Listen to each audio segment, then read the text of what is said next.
¿Cómo están? Bueno, ahora vamos a ver tips o recomendaciones para leer fallos de la Corte en la facultad. ¿Por qué? Porque un fallo puede ser leído de distintas formas y debe ser leído de distintas formas, depende para qué lo querramos. Si uno es un litigante en el marco de un juicio que tramita ante la Corte, cuando sale la resolución de la Corte, seguramente lo primero que van a ir a ver es la última página en la resolución, donde dice resuelvo el último considerando del fallo para saber si ganaron o perdieron. No es la dinámica que nos interesa a nosotros en la facultad cuando uno estudia el derecho. En general, la resolución del caso es secundaria, ¿está bien? Con lo cual, a nosotros los que más nos va a interesar son el para qué damos un fallo y cuál es la doctrina legal que sienta ese caso que emite, esa sentencia que emite la Corte Suprema. Con lo cual, es muy importante para qué vamos a usar un fallo de la Corte. Eso nos va a dar los ojos con lo que lo vamos a leer y en dónde vamos a prestar atención. Con lo cual nosotros vamos a hablar del uso académico o docente, estudiantil, de los fallos de la Corte. Vamos a estar refiriéndonos a eso. Y entonces, el primer punto que va a saltar a la vista de un fallo de la Corte es su fecha. Tienen que tener muy en cuenta siempre el momento histórico en el cual se dicta un fallo de la Corte, porque eso le da un contexto, le da, lo tiñe por completo y permite entender la razón de por qué la Corte elige resolver ese caso y no otro. Luego, la estructura de un fallo de la Corte Suprema Argentina hoy es la siguiente. ¿Y por qué digo hoy?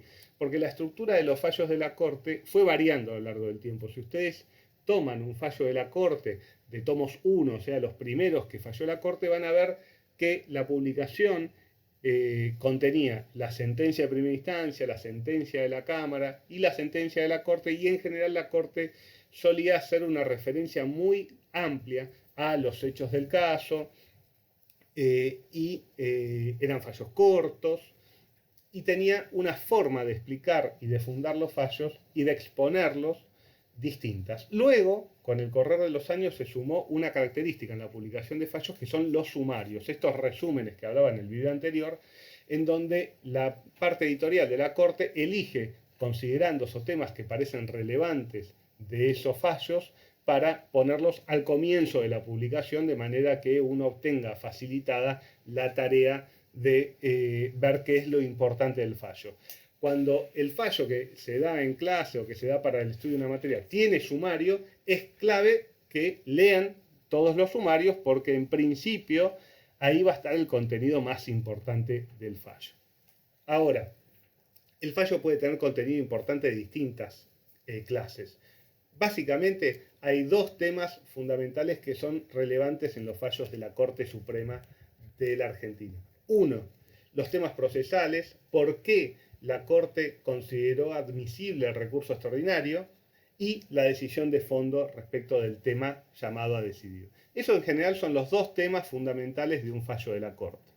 ¿Está bien? Con lo cual, si ustedes están viendo una materia de derecho procesal o de derecho o recurso extraordinario o de derecho forense, de práctica procesal, seguramente lo único que les va a interesar cuando lean, por ejemplo, el fallo Fontevecchia o el fallo Schifrin o el fallo que sea de los que tenemos, es por qué la Corte entendió que en ese caso existía cuestión federal, o si no había cuestión federal, por qué debía omitirse la inexistencia de cuestión federal, y cómo encontró la gravedad institucional o la causal de arbitrariedad o la causal que le haya dado para entrar al análisis del caso, porque ese es un tema especial y clave en el análisis del recurso extraordinario federal y el derecho procesal constitucional.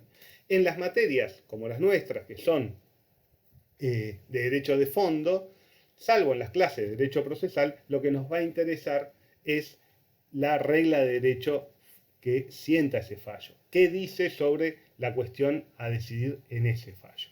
¿Está bien? Con lo cual, ¿cuál es la dinámica de un fallo de la Corte? ¿Cómo está estructurado? En un principio van a encontrar un título que dice vistos. En ese vistos, que es muy corto en los fallos actuales de la Corte, simplemente la Corte refiere el antecedente jurídico o forense del caso. Por ejemplo, en el caso Fontevecchia, el visto es la sentencia que emitió la Corte Interamericana de Derechos Humanos. En Schifrin, por ejemplo, o en otro caso, el vistos es el expediente donde va a emitir su caso. Eso quiere decir que vio qué es lo que tiene en cuenta y sobre lo que va a decidir. Luego empieza un segundo punto, que es los considerandos, que básicamente integra todo el fallo, que están esos considerandos, ese gran título está dividido por números. Esos números se los llama considerandos. Empieza con el 1 y así sucesivamente. En general, en los primeros considerandos está un desarrollo, se hace un desarrollo de los hechos del caso y del íter procesal, o sea, qué pasó en el juicio donde se está fallando en cada una de las instancias. Los hechos del caso son muy importantes, ¿está bien? Claves para un sistema de control judicial como es el argentino. ¿Por qué? Porque la Corte falla en los casos concretos, está llamada a resolver casos concretos, con los cuales las reglas de derecho que va a emitir en cada uno de sus fallos se vincula en forma directa con los hechos del caso, con lo cual es importantísimo tener claro los hechos del caso, lo cual no implica memorizar o que es relevante a los fines de nuestra materia, conocer la anécdota del caso, cada uno de los hechos del caso, por ejemplo, en Marbury versus Madison, que había sido juez, que no había sido juez, que el otro, son todos los hechos, son claves para saberlos sin tenerlos en cuenta, pero de esos hechos ustedes tienen que derivar cuál es la cuestión jurídica que es la que se va a resolver. Por ejemplo, en Fontevecchia, el considerando 1, 2, 3 y 4 están destinados a hacer una síntesis de cómo el caso ha llegado ante la Corte, también el 5, y a partir del 6 empieza a haber algunas consideraciones de tipo jurídicas generales. Por ejemplo, el considerando 6 de Fontevecchia habla simplemente de cuestiones generales respecto de la obligatoriedad de la sentencia de la Corte. Pero es muy importante en Fontevecchia, no en todos los fallos está así explicitado, pero es lo que ustedes, si no está explicitado, deben extraer de los antecedentes del caso, es en el considerando 7 de Fontevecchia, la Corte dice, blanco sobre negro, que es lo que hay que identificar, que ustedes tienen que identificar en todos los casos que analizan, es cuál es el tema sobre el cual está llamado a resolver. Y entonces en el considerando 7 dice, corresponde analizar si la orden que dio la Corte Interamericana fue dictada en el marco de sus atribuciones y si la Corte la puede cumplir. Ese es el punto que va a resolver Fontevecchia y eso es a lo que se va a destinar la Corte en todos los considerandos siguientes a partir del 8 a resolver respecto de si esto es así y esto no. Luego, a partir de ahí empiezan los fundamentos de derecho de una sentencia. ¿Está bien? Luego de los hechos o de identificar, ya sea explícita o implícitamente, cuál es el tema a decidir, empiezan la Corte a fundamentar y a dar elementos que van a llevar a cómo es el íter de su razonamiento para llegar a la solución que va a llegar. Y ahí, en los fundamentos hay que dividir en dos grandes categorías. Por un lado hay un montón de cosas que se dicen que no son el fundamento concreto de la decisión, sino que son cuestiones importantes, relevantes, que vienen al caso de carácter jurídico o fáctico o de antecedentes, pero que no son el fundamento concreto que lleva a tomar esa decisión. Eso en la jerga forense se llama obiter dictum, como cosas que se dicen al pasar. No es simplemente que se dicen al pasar porque no tienen importancia, porque son parte de cómo se arma un razonamiento jurídico y cómo se adopta una decisión, pero no son el fundamento último de la decisión. Ese obiter, por ejemplo, en Fontevecchia lo vemos en los considerandos 8, 9, 10 y siguientes, hasta llegar a el fundamento jurídico, la razón principal por cual la Corte adopta la decisión que adopta, que se llama en la jerga también, así como tenía el nombre en latín obiter dictum, en la jerga se denomina holding a la parte de la decisión donde está el fundamento, la razón principal por la cual se falla como se falla. Y ese holding en Fontevecchia, ¿qué es lo que ustedes, es el desafío para que cada uno al leer un fallo lo que tiene que buscar es el holding. ¿Qué es el holding? La regla de derecho, el entendimiento, lo que genera el precedente de la Corte. ¿Por qué es relevante ese precedente de la Corte? Porque la Corte entiende en Fontevecchia, por ejemplo, a partir del considerando 16, que el artículo 27 de la Constitución argentina impide a la Corte hacer lugar o revocar su propia decisión, porque entiende que el artículo 27, al establecer que los principios de derecho público contenidos en la Constitución deben ser respetados por cualquier tratado internacional, y la Corte entender que el carácter supremo de sus fallos es parte de los principios de derecho público, entiende que por esa razón la Corte extralimitó su función y la Constitución argentina, el sistema jurídico argentino, no permite hacerle caso, digámoslo así, a la decisión de la Corte. Eso es el holding de la decisión, la razón última, fundamental y clave para tomar la decisión. Todo lo demás se dice a mayor abundamiento, se dice para robustecer esa razón o para llegar hasta esa última y fundamental razón. Eso es lo que se denomina holding. En Fontevecchia está en el considerando 16 y algunos siguientes, por ejemplo, el 17 y 18. Sobre todo el 16 y, si mal no recuerdo, el 19. Y luego del holding en general, quizás hay algún otro obiter, pero luego en general del holding lo que viene es la parte resolutiva del fallo, que es en Fontevecchia el considerando 20, donde dice: en virtud de lo expuesto, no corresponde hacer lugar a lo solicitado por la Secretaría de Derechos Humanos. En la parte resolutiva no hay fundamentos, está la decisión pura, sí o no. ¿Se hace lugar o no se hace lugar? Resulta importante, cuando uno analiza la jurisprudencia de la Corte y estudia los fallos de la Corte, saber qué es lo que se resolvió.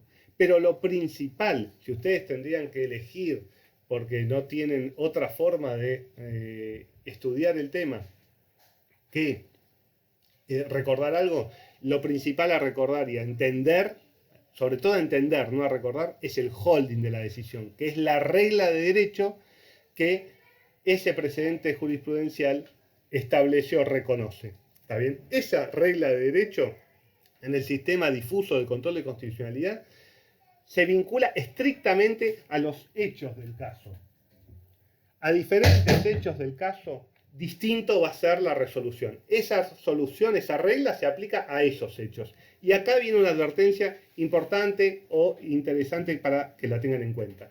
Cuando la Corte hace mucho relato de los hechos, hace mucho hincapié en cómo llegó el caso ante la Corte, cómo fueron los hechos, qué le pasó al actor, qué pasó al demandado, ese es un síntoma de que entiende de que la regla de derecho que va a crear está íntimamente vinculado a esa situación de hecho. ¿Está bien? Con lo cual, esa regla en principio no es fácilmente trasladable a una situación de hecho distinta. Entonces, cuando la Corte haga mucho hincapié en los hechos del caso o en las particularidades del caso, ojo ahí, porque lo que está diciendo la Corte es: miren, no me lleven esta regla de derecho a otras situaciones, sino que estoy diciendo esto en esta situación. Por ejemplo, eso lo van a ver en el caso Quisbet Castro, que vamos a ver en derechos sociales, económicos, sociales y culturales en el tema de vivienda. ¿Está bien?